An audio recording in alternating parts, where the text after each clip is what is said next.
el último sentido de nombrar. 1. Vi pasar el mundo en todas las circunstancias del ser, nacer civilizaciones, templos, para los benditos y para los malditos. Surqué los ríos de sangre y los ríos de las aguas bautismales. Contemplé la criatura humana, naciendo, muriendo en un mismo y esencial gemido hacia afuera, hacia adentro. Lucidez que hieres tanto. Abismo de los que saben en simultaneidad lo que es y será, pero llevan un contorno acotado y no pueden estrechar el alma infinita de la que son parte. Me preguntas, querido lector, ¿por qué se sigue insistiendo con el símbolo del alma? Si finalmente probado está, científicamente, que somos un conjunto de circunvoluciones cerebrales que, a diferencia de los animales llamados licencéfalos, nosotros primates evolucionados poseemos ese complejo entramado que ahora puede medirse mediante mapeos cerebrales. Incluso han localizado el infinito lugar donde se alojan las emociones. ¿Cómo podemos entonces decir alma y mirar a las alturas, hablar con estrellas que no son más que fuegos lejanísimos, grandes soles a años luz de distancia, y pensar que ellas nos acunan, nos guiñan su estelar ternura? Y finalmente, ¿de qué está hecho sentido de nombrar, si ya todo se ha descubierto? ¿Por qué los poetas persisten en soñar cuando ya se han localizado y apresado todas sus utopías? ¿Cómo seguir tozudamente, suponiéndose inmortales, en la reunión celestial del ánima que nos proporciona esas ya localizadas emociones que llamamos sed de eternidad? La ciencia tiene respuestas no absolutas, pero hacia ello va. La metáfora solo tiene interrogaciones, y hacia el misterio de su densidad va. Tal vez este interruego sea la única respuesta posible, puesto que, aunque todo lo sepamos, todo lo entendamos, milimétricamente, matemáticamente, empíricamente, la sed será la misma. Y es por eso que he venido yo a este mundo. Por causa de la sed, por causa de la angustia, por bondad del misterio y por amor a ese sentido absurdo de nombrar. Soy el pez de sombras que abre el camino del alba. Soy el barco que migra desde el corazón de la pequeña suicida. Soy la golondrina que ha dejado su vida bajo la estatua del príncipe feliz, y el árbol de flores blancas bajo el que yace el gigante de Wilde. Me preguntas cuál es el sentido de nombrar, el último sentido de nombrar. Lo ha dicho, lo hemos dicho ya, por el año 1999. ¿Cuánto es lo que nombre de ser da su sentido valor de inmensidad, angostura de muerte, apóloga de la renuncia? Tú lo sabes. Has dado fin al criterio mágico de lo diáfano, al criterio mágico de la sombra. De esta gran renuncia del poeta sumergido en la fiebre del acontecer, apresado por la vanidad de este mundo, como un ojo a la deriva que todo lo ve, y asirse no puede a nada. De este infierno existencial nazco, para detener el naufragio, para volver al candor con el conocimiento nunca negado, pero sí consciente de su invalidez. Vuelvo para dar el último sentido de nombrar a mis criaturas y a las otras, para decir que no acaba el alma en el conocimiento de su materialidad, que no es necesario, una vez descubierto el origen del horizonte, quedarse a la vera del camino y dejarse morir de hastío. Porque todo tiene un segundo término, todo es plausible de intensidad y hondura, y el infinito no es mensurable. Y lo afirmo otra vez a riesgo de repetirme, porque esta es la única verdad que puedo brindar, y la única que habrá de consolarnos, cuando merme el fragor sustancial de la vida y sus espejismos. Existen preguntas que solo pueden ser respondidas desde el segundo término. Hoy, que me ha sorprendido el cruel sentido de la soledad, me he mirado en el espejo, aunque tan diferente,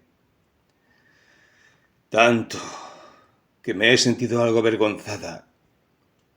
Sin embargo, he adivinado detrás del mercurio a Elsa P., ahora atrapada junto a Cronos, debatiéndose entre sus canas mal dispuestas y su cuello de tortuga, diciendo: hoy he nacido, hoy habré de morir.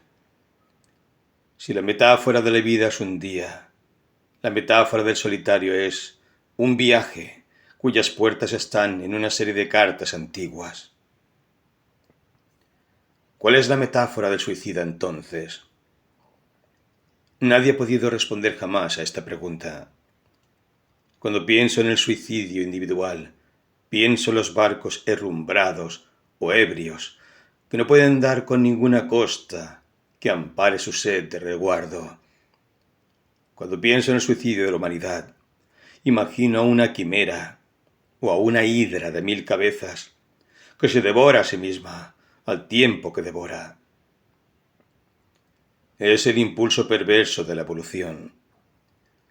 Sin embargo, hay muchos otros y más complejos. Cronos, el devorador de sus hijos, es un gigante solitario hasta el fin imposible de sí. Su potestad, aquella de la que se jacta, no le sirve para nada, porque el tiempo está solo más allá, antes y después de la creación, en el caos y en el cosmos. Y es esta soledad la que vuelve contra sí. El que todo lo devora no podrá devorarse a sí mismo. Como Caín, querrá morir y seguirá en su transcurrir. La mítica lo ha imaginado antropomorfo, lo ha supuesto desde la voz colectiva para que el hombre pudiera darle batalla, al menos un espacio de antagonista. Pero de ser realista, habrá que entender que, como tal, el tiempo no es más que las cosas sucediendo, carente de todo. Es tiempo en sí mismo, en su naturaleza de engendrarse y perecer. Sin embargo, tenemos calendarios, estaciones y orden. Cronos se ríe de ellos. Conoce el artificio de todo lo tenido por inapelable, de todo lo supuesto como verdadero. Pero volvamos a la señora P. Ella, una mujer sola, viviendo en una casa derruida, que alguna vez fue un sitio semejante a un hogar solitario y conquistado.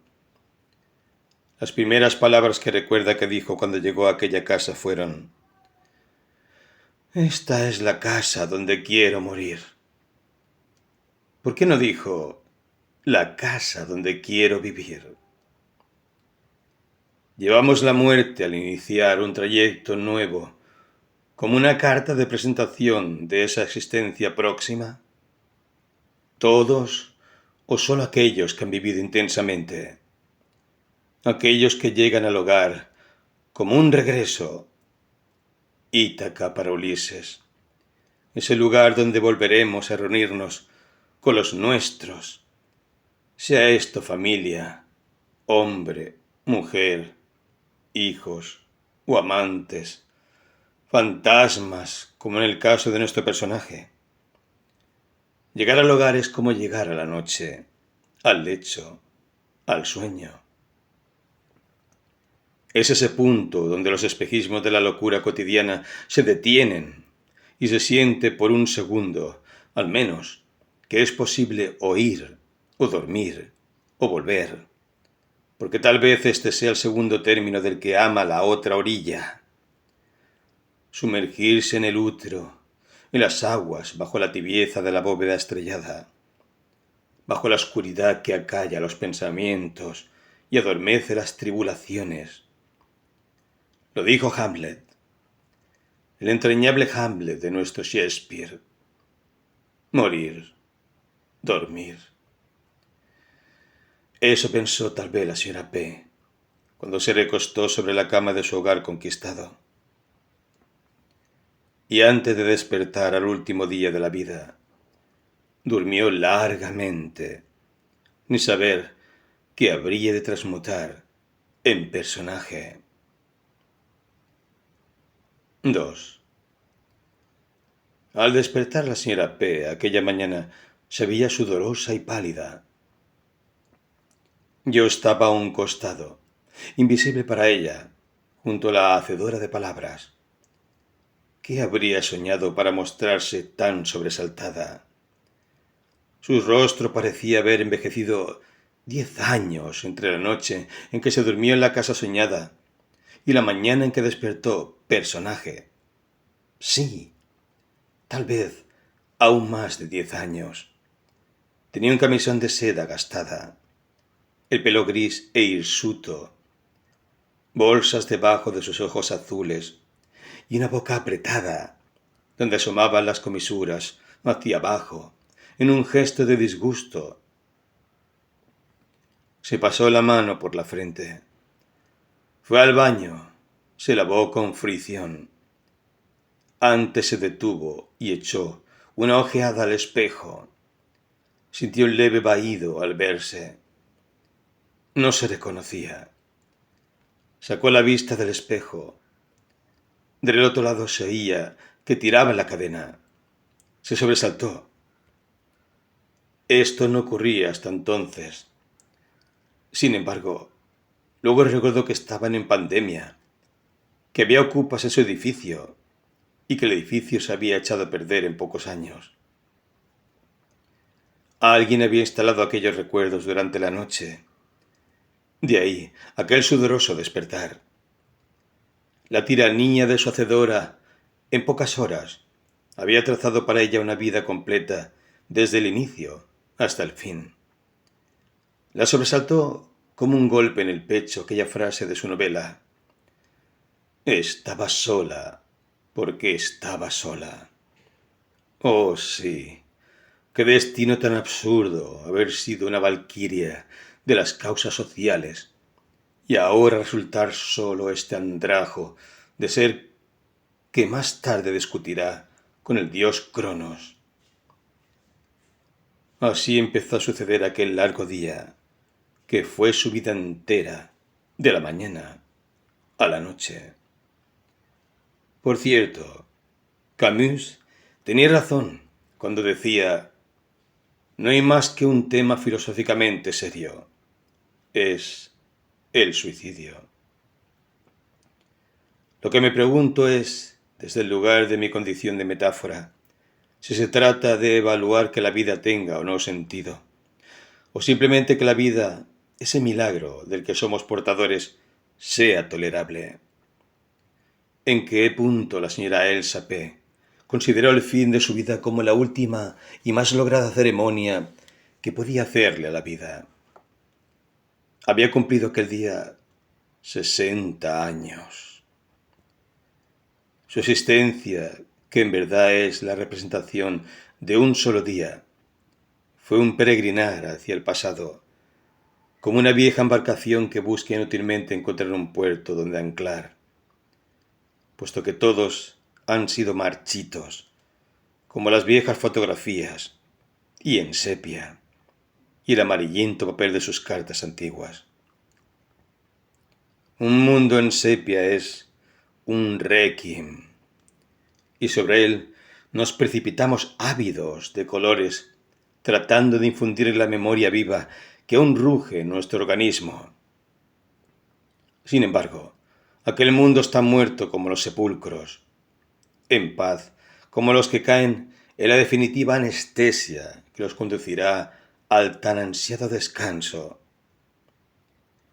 Si hay algo infinito para la criatura viviente, es el sufrimiento. Esto lo han sabido muy bien los expertos en tales prácticas. Me refiero a los torturadores de todos los tiempos. Este poder sin límites, que no tiene techo, que trepa como la torre de Babel, en un continuo insoportable ascenso, buscando la bóveda azul del Dios de la piedad, para poder ser como Él, suponiendo que tal Dios no habrá de ser vulnerable a sufrimiento alguno. De haber sido así, no habría sentido Yahvé la amenaza de aquella escalada infinita. ¿Querían los hijos de Babel ser como Dios? ¿O ingenuamente suponían que, llegando a esa entelequia, encontrarían el sosiego anhelado? ¿Por qué motivo juzgamos tanto y nos interrogamos tan poco? ¿Cuál es el punto de quiebre en la criatura humana? ¿En dónde se gesta la metáfora de la otra orilla? ¿Es solo un acto compulsivo de desesperación? ¿Es una anomalía del psiquismo enfermo? ¿O es un acto meditado, por años tal vez, como decía Thomas Zast en su libro La libertad fatal? Hay un acto de libertad en este poner un límite a aquello que hace de nuestra vida un infierno. Muchos hablan de la pulsión de muerte, pero aquí, tal vez, se confundan las cosas. Es el amor a la muerte, o un desmesurado, casi sacro amor a la vida, el que impulsa al ser a volverse sombra. Escuchemos lo que nos dice la protagonista del muro. Sabemos, ya que estaba sola por alguna extraña elección, que acababa de cumplir su sexta década, confinada en su casa, rodeada de ocupas, y que éstos no eran amigables. Agregaremos a esto que en su juventud había sido poeta y una posible desaparecida junto a su amiga Mara. Por lo tanto, a grandes ideales, mayores penas, cuando el mundo abjura de sus hijos más puros. Escuchemos entonces la voz propia de Elsa P., luchando en esta mínima franja de un día que la ficción le ha concedido o que la vida nos entrega, pequeña, sustantiva y tan frágil. 3.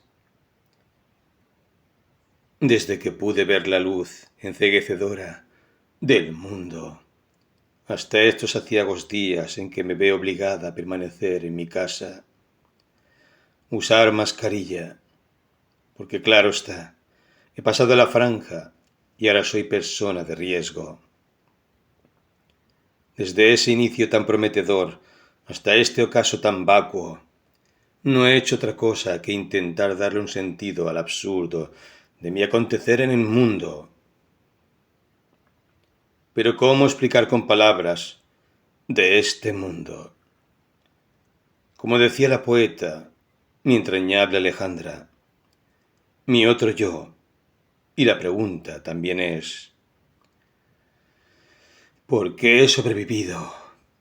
¿Qué pavor de mi organismo me ha llevado a este límite donde mi cuerpo y mi conjetural alma juegan una feroz batalla con el dios Cronos? Ahora, mi fobia atávica ha sido cobijada por una realidad que nos invita a quedarnos en casa. Nos asegura que, de salir, somos como niños descalzos, pisando campo minado. No sabemos qué tocar. No podemos dar la mano, ni estar a menos de 2 metros de nuestro prójimo.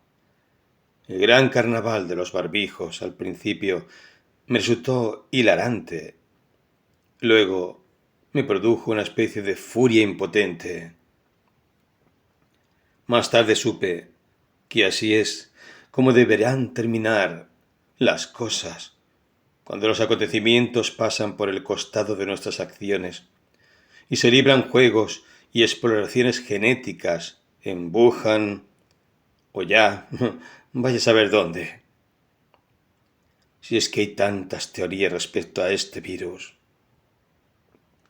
como intereses políticos abundan. De modo que, gracias a este escenario mundial, donde la pandemia nos ha aunado nuestra humana fragilidad, y los delfines danzan por las purificadas aguas de Venecia, porque los depredadores hemos debido dejar, por un tiempo, o tal vez por siempre, esta tierra vejada por nuestra absurdidad depredadora.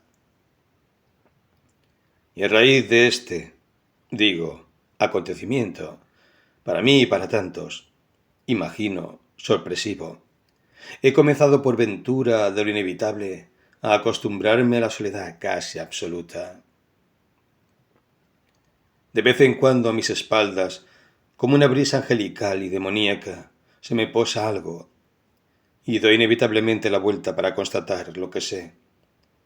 La absoluta ausencia que nos da la comprobación posible de que los signos son siempre inminentes, siempre escurridizos. De modo que, ya pasado varios meses, he tenido tiempo de sobra para volver sobre mis fantasmas y descifrarlos con parsimonia, con la angustiosa mansedumbre que el mundo nos otorga a los que hemos cruzado la línea de la población activa, de las fuentes productivas, del hacer cotidiano. Y fundamentalmente bajo estas particulares circunstancias de los ahora trabajadores esenciales, los nuevos héroes de la pandemia, médicos que se exponen enfundados en trajes de astronautas a soportar, aún así, el riesgo de perecer cada día bajo el sacrificio de su existencia. Enfermeros, trabajadores de la seguridad, de la recolección, en fin, ese conjunto de personajes que luego también serán descartados y cuya heroicidad pronto se verá mermada por la impericia de algún otro error de naturaleza letal contra la humanidad. O digamos, estos hacedores mutantes que han coronado a un virus de incalculable belleza y ferocidad, como el pater noster de todas las acciones humanas presentes y seguramente futuras. Pero el sentido oculto de su decepción tal vez esté en este cuadro que hemos forjado con la hacedora de palabras, en su voz tan atada a los caprichos de los mortales. Segundo cuadro. El cuadro vacío. En esa extraña galería que más tarde, hacia la noche, Elsa recorrerá, hay un cuadro vacío, aquello que no fue y sin embargo pudo haber sido, porque la vida le ha negado, o ella a la vida, ciertos destinos tan comunes para otros, que tal vez piensa, podrían haberle ahorrado esta soledad de la que hoy es más víctima que hacedora. Elsa contempla con pena el paisaje derruido de su antes flamante construcción francesa. El deterioro va al unísono con su persona. La casa ha ido siendo poco a poco corrompida por la humedad del edificio, y esto le ha quitado el deseo de ocuparse de ella, con esa antigua y hasta maniática prolijidad que la caracterizaba. Por el contrario, ahora todo es caótico, una vida caótica, un universo caótico, el palacio en ruinas que fielmente cumple años con ella, y por cada uno se le añade una nueva fisura, una nueva gotera. La casa, plagada de telarañas, desbordada de cajas inútiles, adornos llenos de polvo, tanto recuerdo, termina por ahogar. Tanta vida en pasión perpetua acaba por ponernos frente a frente con nuestro sino. Un sino que es la imagen opuesta de lo soñado.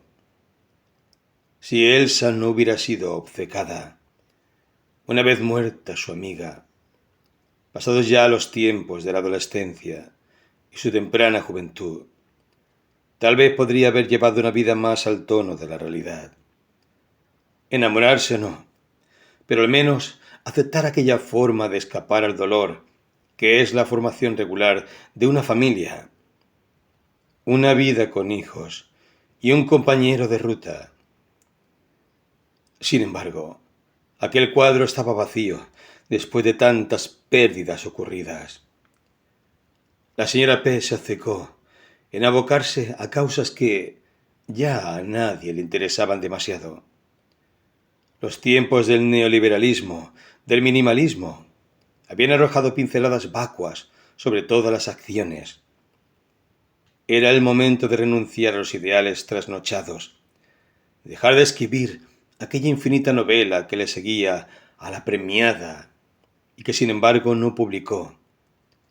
No desoír las voces de la razón que le aconsejaban armarse de una existencia protegida, formar una familia, un lugar en el mundo. No era aquello lo que se había propuesto. Por el contrario, su cuerpo temblaba de horror ante la sola idea de volver a caer en las manos de un hombre, de quedar preñada, como decían en aquel sitio donde estuvo los años de su adolescencia. Y aunque amaba infinitamente a los niños, se resistía a prolongarse. No en un mundo que ha abjurado de sus criaturas más necesitadas, no encerrándose en el círculo mezquino de una vida sin mayores expectativas que procrear, servir y vegetar, viendo cómo discurría su ser sin mayores pasiones ni grandes expectativas. Ella venía de otros tiempos. Había sido una guerrera, una frágil guerrera de las causas sociales, una valquiria enamorada del amor. El cuadro de un porvenir circular le resultaba inadmisible. Por otra parte, se horrorizaba ante el vértigo que le producía volver a ceder su cuerpo a los deseos ajenos. Se le antojaban brutales e inevitablemente violatorios. Había separado el amor del placer. El amor sexual quedaba reducido a un recuerdo de aquellos primeros años de su pubertad. Sentía que en ella el deseo era un acto supremo, que no podía rebajarse a una rutina burguesa, a una sexualidad procreadora. El concepto de familia ya en sí mismo le repelía. No podía unir los cabos sueltos que había quedado entre esos años de pasión y los que siguieron después de la muerte de su amiga. Todas vejadas. Eterno crimen de una sociedad que hacía uso de la violación como un acto natural, incluso familiar. Esa supuesta vida pacífica. Y aquel cuadro quedó vacío. Los años que siguieron a sus últimas pasiones los dedicó a redactar una infinita memoria de su existencia y de las otras. Era un tiempo de suceder abstracto, y poco a poco las épocas del presente se fueron transformando en ecos. La banalidad de los 90, la bacanal del tercer milenio, pasaron como destellos a un costado de su realidad. Fue ensimismándose cada vez más, hasta perder la noción de los años que transcurrían, sin que ella lo notara, encerrada en la caja de Pandora, como una pequeña esperanza que se ha empecinado en quedarse allí, en estado de eterno ensueño, esperando que se reavivara el fuego de la historia.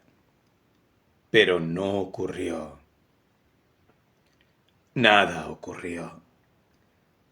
Por el contrario, solo logró trazar para sí una vida pequeña, atrozmente sombría. Y luego, con la herencia que adquiriera, más el dinero del premio de aquella novela jamás publicada, comprarse la casa donde más tarde, pensó, habría de morir. es que Elsa P. había quedado suspendida en ese punto donde se deja de vivir y se comienza a recordar.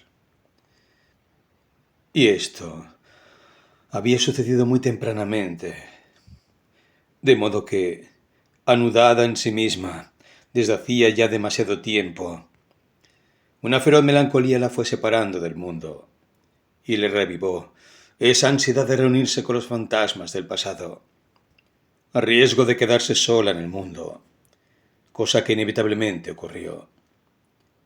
Nadie es culpable de la vida que elegimos. Existen quienes han sobrevivido a inauditas catástrofes y, sin embargo, abrigan el fuego del amor a la vida. Los recuerdos de los vejámenes actúan por contraste, devolviéndoles el sentido de la pureza en la sencillez de los actos cotidianos. No fue así con su abuelo, ni con ella. Enredados en lo que ellos habían decretado como una tragedia personal, no pudieron adentrarse en el mundo, ni gozar de las posibles delicias que aquella nueva vida, lejos ya del escarnio, podría brindarles. Quedaron unidos a la melancolía, enraizados en su hiel. Solo grandes acontecimientos podrían remediar, o al menos aliviar la herida dejada por aquel doble holocausto. Los campos y las torturas de décadas infames, en las que lo monstruoso del hombre aparece sin máscaras, para precisar hasta dónde es posible desafiar la inocencia primigenia de los individuos y los pueblos. Ahora ya era demasiado tarde para todos aquellos por los que diera la vida, y sus ideales eran los mismos que la acorralaban contra el muro. Aquellas sombras que se movían bamboleándose entre injurias, resentimientos no admitidos, ebriedad eterna que sumergía a esos ocupas del pasillo del infierno y se adueñaban de cada uno de sus rincones hasta dejarla temblando en el sofá, recluida para siempre. Y pensar que por ellos había Elsa dejado todo, como Mara y tantos otros. Una generación que no renacía de sus cenizas, porque en su mayoría estaban, como oyera en cierto relato, solo eran entes abstractos, caminando bajo las tablas de un antiguo escenario. Había pasado el tiempo sin notarlo, y esa mañana, la de su cumpleaños número 60, los había convocado a todos. Atardecía su vida, y la señora P. estaba ansiosa de terminar con aquel inútil ritual de un cuadro que siempre estaría vacío. Ese inútil relato de su presente. Esperó a quien debía llegar. Ella debía rendirle cuentas del motivo por el cual se había tomado la libertad de narrar su historia. Una historia no precisamente completa, dejando el argumento de sus acciones en un vacuo paréntesis. 5. Todos, en algún punto, llevamos un cuadro vacío, ese anhelo no conquistado, la sensación profunda y corrosiva de que al fin de todo nada fundamental hemos hecho, que nuestras ilusiones infantiles han sido siniestramente traicionadas por un mundo que desconoce la ternura del segundo término, porque no hemos podido hablar con el sol, ni escuchar a las hadas, que se quedaron como estampas planas en nuestro libro de cuentos, y el príncipe azul ha sido siempre una entelequia, la idea de un final verdaderamente feliz, donde se nos conduzca en ese palacio, más allá del arco iris, como soñaba la niña del mago de Oz. Así, de una vez por todas, habría que entender que si no somos felices, no es porque carecemos de los bienes que la sociedad nos incentiva a tener, sino porque nuestra patria original se ha esfumado y nos ha dejado como un nenúfar a la deriva en un río pantanoso. No estaría mal comprender que este deseo primordial, este paraíso arrancado que se acongoja en el pecho, es el motivo de nuestra pasión por el regreso. Y aquí el origen de todas las tragedias humanas, pero también de todas las esperanzas. Final del 4º capítulo. Y era tal como ella lo había previsto. En verdad, no hacía falta ser un visionario para conocer ciertas realidades próximas. Se trata solo de medir la situación y las posibles reacciones posibles del entorno, de acuerdo con el usual envilecimiento de esta naturaleza humana. Podríamos decir que efectivamente la encontraron luego de 3 días de fallecida. Alguien notó el tufillo que salía de la casa. Posiblemente la Choli, tan adepta a los comentarios burlescos, espetó: ¡Ah! ¡Olor a perro muerto! Y siguió de largo. Pero esta vez los demás vecinos también lo notaron y tocaron a la puerta. Ante el absoluto silencio, comenzaron las murmuraciones, al menos media hora de murmuraciones y chismoteos antes de decidirse a llamar a la policía. Cuando vieron el cadáver, ya en estado de leve descomposición, se horrorizaron. Alguien dijo: ¡fumiguen! Incluso los vecinos más cercanos huyeron a la casa de un familiar para guarecerse de la peste, hasta que todo volviese a la normalidad. No olvidemos que eran épocas de pandemia, y el protocolo, como se suele estilar decir, consistía en poner al muerto en una bolsa plástica, aislarlo, luego cremarlo, previo aviso a sus familiares.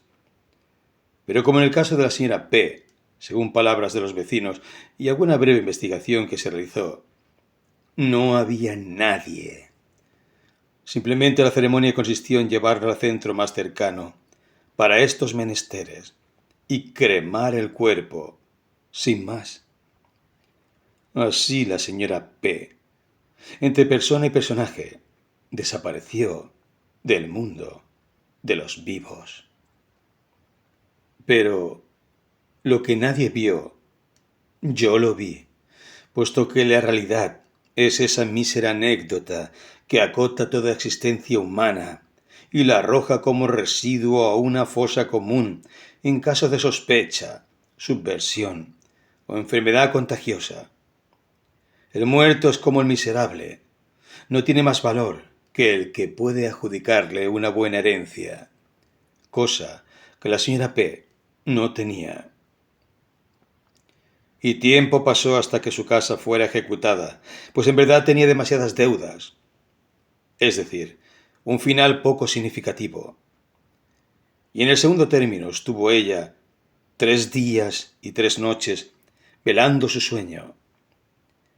La dama de las cuencas violetas, Madame Lamort, lloraba a su víctima y le prometía llevarla como al emperador del cuento de Andersen a su jardín, un sitio lleno de paz, donde hallaría el descanso eterno bajo la tierra fresca acunada por la hierba que crecería sobre ella como una mortaja suave y vegetal, para decirle que de lo muerto también germinan las semillas y nace de la pena del silencio la canción inmortal de las almas. Un coro en las noches sepulcrales se levanta de las tumbas y llena al jardín de la muerte con un himno de retorno, compasión y esperanza. Y también acompañaron el cortejo invisible sus amantes fantasmas.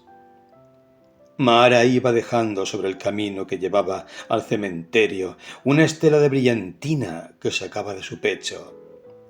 La demiurga trazó un túnel de niebla para que nadie más que ellos pudiera ver el sendero que conducía a Elsa hacia la morada final. Alejandra abrió su jaula y dejó escapar pájaros azules que planearon sobre sus cabezas como pequeños copos palpitando vuelos. Y al llegar, la esperaba un séquito de seres de niebla. Eran las almas perdidas de sus hermanos desaparecidos. Ellos la colocaron suavemente en la fosa abierta. Alguien que por un instante tomó el rostro de quien secretamente ella había amado en vida, hecho la primera palada de tierra. Luego siguieron los otros. A lo lejos se oyó un antiguo canto. Mara puso un ramo de flores amarillas sobre la tumba. La noche se hizo profunda. Una constelación desconocida se instaló en el firmamento. Pero esto nadie lo vio. Solo nosotros, los que habitamos este sitio conjetural y bello, donde la palabra descubre este último sentido de nombrar.